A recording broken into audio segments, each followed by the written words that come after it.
Hey booktube friends, it's Carrie. Welcome back to my channel.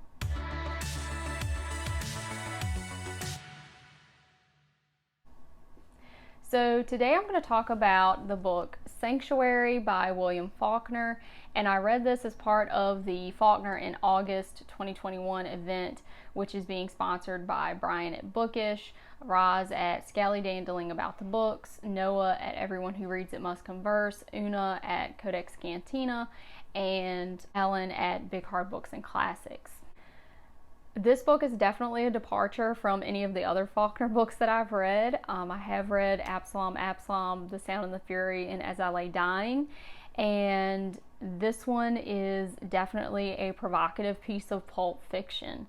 Faulkner actually said kind of dismissively about the book that this was his attempt to make money, and I don't put a whole lot of stock into that because I feel like his comment could have been just a ploy to gain interest in the book, or also to save face if there was a negative reaction towards this book, because it is extremely violent.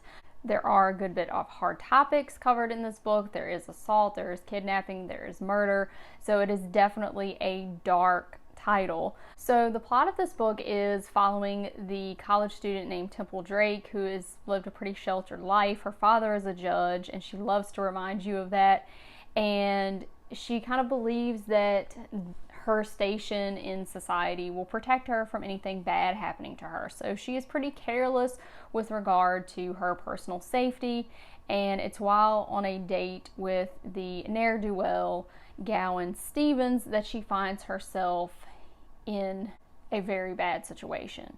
Now, Gowan Stevens, I have a bone to pick with him. He keeps referencing the fact that he has learned how to be a Virginia gentleman because he went to UVA, and sorry, no, don't bring Virginia into this. You're an idiot.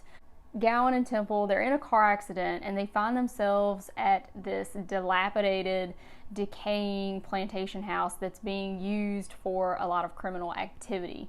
The people that are in this house, and it's a varied cast of characters, they are somehow tied to the criminal underground in the city of Memphis, and it's all tied to the moonshining business. So that's where we find Temple Drake. She does have chances to escape, but she does not, and this prompted a lot of discussion in the Voxer group for this event about the character of Temple. And while I do think she had some chances to escape, and it was very, frustrating to contemplate some of her reactions to situations in the book, she was essentially paralyzed, and it was difficult for her to act or react in this situation. And some of it has to do with her gender, some of it has to do with her upbringing, and some of it has to do just with the setting in general. So even though Temple is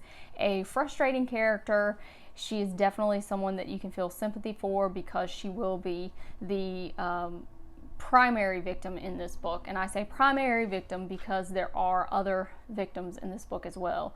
You do see other very complicated, complex characters in this book.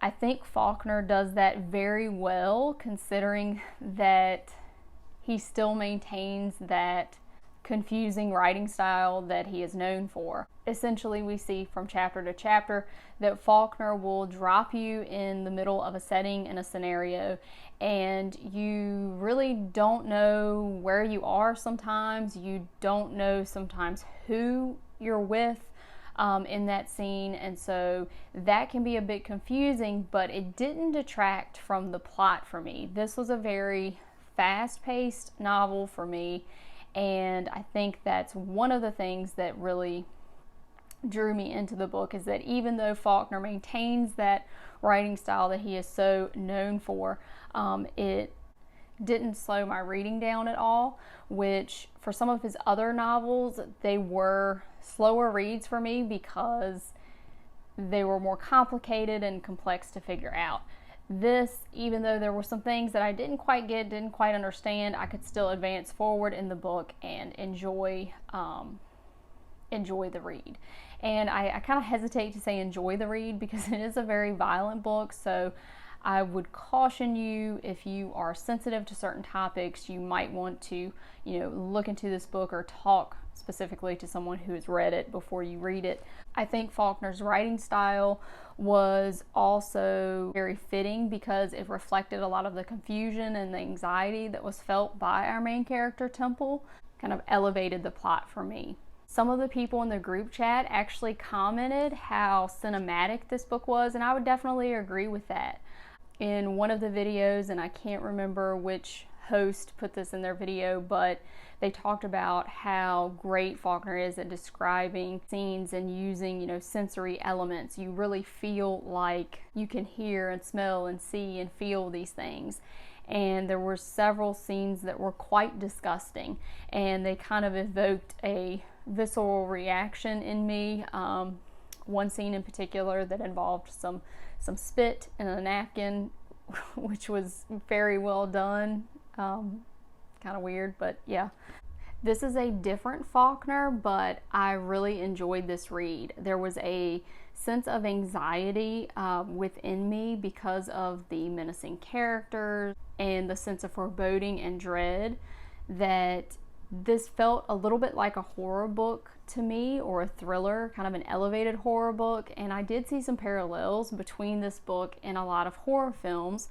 We have seen kind of the rural setting and that southern setting being taken into the horror film genre and really used to great effect. I'm having a really great time with the Boxer chat. We are still talking about this book, so I didn't really give any spoilers in this video.